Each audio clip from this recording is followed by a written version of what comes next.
3 రోజుల నుండి పెట్రోల్ బంకులు విపరీతమైన రష్తో ఉండేవి. ఇవాళ నుంచి పెట్రోల్ బంకులన్నీ క్లోజ్ చేసి పెట్టారు. గవర్నమెంట్ అంటుంది పెట్రోల్ ఉంది వస్తుంది అంటున్నారు.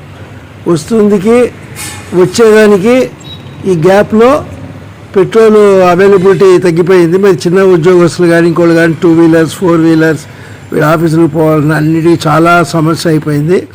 కనుక ఉన్నంతలో మ్యాక్సిమం చిన్న అనవసరమైన విషయాలకి పెట్రోల్ వాడకుండా ఏ ముఖ్యమైన పని ఉన్నప్పుడు 2-3 కలుపుకొని లిస్టు రాసుకొని ఆ పనులు అవ్వడానికి మాత్రమే వాడండి.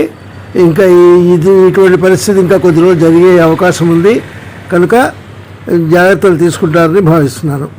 ఖచ్చితంగా తీసుకోవాలి, ఎందుకంటే మన జీవనోపాధి important.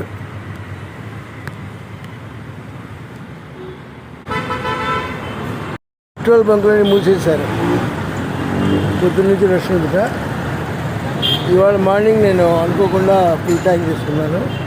I'm feeling happy now. అదే ఎంతసేపు అయిపోయింది. పెట్రోల్ బంకులని మూసేశారు. పొద్దున్న నుంచి రష్ ఉందిట.